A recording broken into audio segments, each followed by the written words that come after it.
Boa noite, meu nome é Marcelo Escassala Pereira e por meio dessa apresentação eu venho trazer os principais conceitos aprendidos na disciplina. Então a gente vai falar sobre algoritmos, lógica de programação, banco de dados e rede de computadores. Vamos começar aqui falando sobre algoritmos. O que são algoritmos? Algoritmos pode ser conceituado como uma sequência ordenada, uma sequência finita, lógica, de passos, para que a gente resolva um problema de ordem computacional ou não. Então, a partir de um problema, a gente vai processá-lo por meio de entradas, estruturas de decisão e vai obter uma saída ao final desse algoritmo. Então, essas são as propriedades do algoritmo. A gente tem uma entrada, a gente tem os processos que vão ser realizados dentro desse algoritmo, estruturas de decisão que vão determinar o caminho, os códigos que o algoritmo vai seguir e, ao fim, teremos uma saída. Então, o algoritmo é como se fosse um projeto prévio à implementação efetiva de um programa por meio de uma determinada linguagem.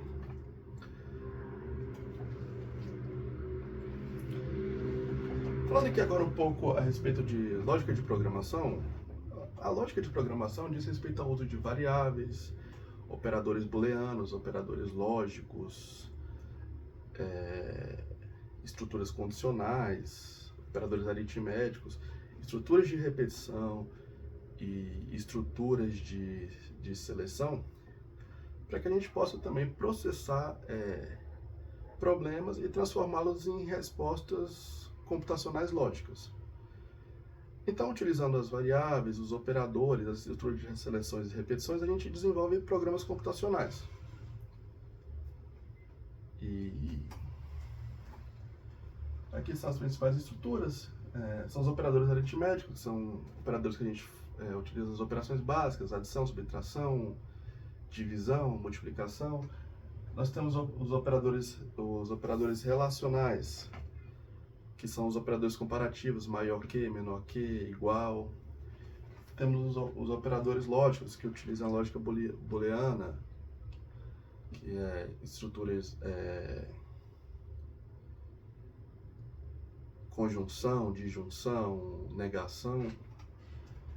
Nós temos as estruturas condicionais, que são do tipo se então, estruturas de repetição, que são loops que utilizamos para automatizar um determinado processo dentro do programa. E temos estruturas de seleção que vão definir, a partir de uma decisão, qual caminho o nosso código de programação vai seguir. Essas estruturas de seleção podem ser simples, podem ser compostas e podem ser múltiplas. Então, esses são os principais elementos para desenvolvimento de software, de programa em lógica de programação.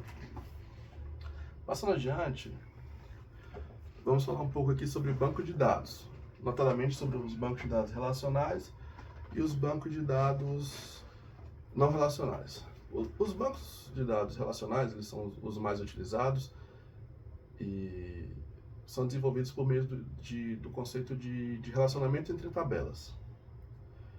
Então, nós temos várias tabelas que são interrelacionadas entre si. Esse interrelacionamento de tabelas é feito por meio de chaves estrangeiras e chaves primárias. A chave primária é um registro que identifica uma informação de forma única dentro de uma tabela. Essa chave primária referenciada em outra tabela, ela se torna a chave estrangeira, certo? Então, esse é o modelo do banco de dados relacional. Para a implementação efetiva de um banco de dados relacional, a gente pode perpassar por três fases. A gente tem um modelo conceitual, que é onde a gente vai observar as regras de negócio, vai definir os relacionamentos iniciais, vai definir chave primária, os atributos. A partir do estabelecimento desse modelo conceitual, que a gente pode utilizar também os diagramas de entidade de relacionamento, onde a gente define as cardinalidades, um para muitos, nós passamos para o modelo lógico, que é onde a gente vai escolher um sistema gerenciador de banco de dados. No caso do banco de dados relacional, nós utilizamos a linguagem SQL, e a partir daí a gente vai definir, vamos normalizar o nosso banco de dados, vamos definir restrições, os tipos de dados que queremos nos nossos atributos. Então, a partir do modelo lógico, a gente vai montando realmente o banco de dados para implementar efetivamente no SGBD, que aí seria a nossa terceira etapa, que seria o modelo físico. Cabe ressaltar também que os bancos de dados eles têm como propriedade o modelo A, C e D. Então, são características intrínsecas aos bancos de dados relacionais. Vou citar aqui rapidamente, nós temos a atomicidade. A atomicidade é uma propriedade que indica que a transação ela deve ser realizada até o final, ou então ela não é realizada, ela retorna ao estado de origem, certo? Nós temos a consistência, que prega o respeito às restrições impostas ao banco de dados, restrições de chave primária, de valores nulos, de tipos de valores. Então, o banco de dados ele tem que sempre manter esse estado de consistência, o banco de dados relacional. Nós aí temos também o isolamento. No banco de dados relacional, cada transação, mesmo que sejam feitas de forma simultâneas, ela é entendida pelo banco de dados como sendo única. Então, eu posso fazer uma transação aqui e outra pessoa está simultaneamente fazendo. O banco de dados vai entender cada uma como única. Assim, não há choque de informações.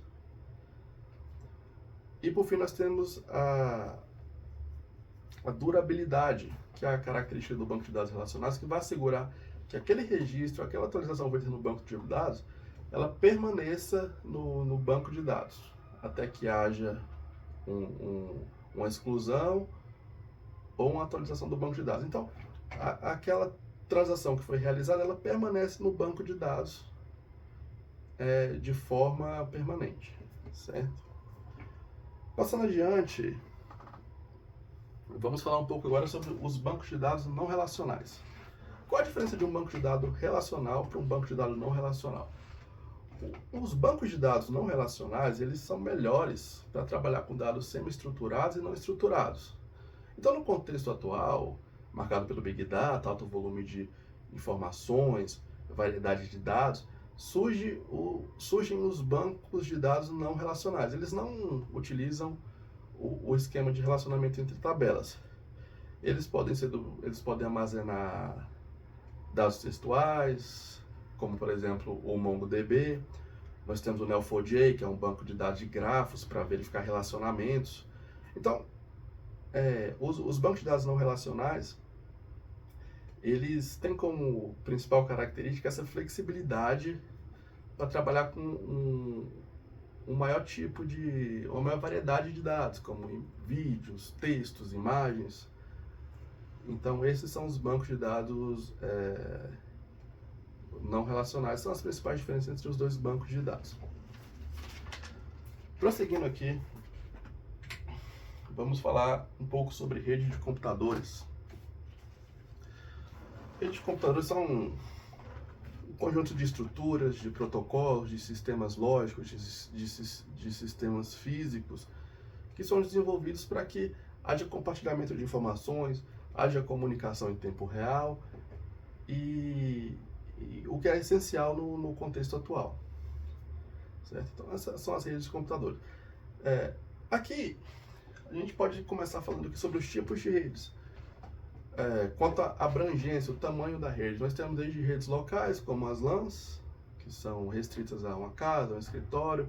A gente vai para as redes metropolitanas, que já abrangem uma cidade, até as redes geograficamente distribuídas, que já abrangem países e continentes.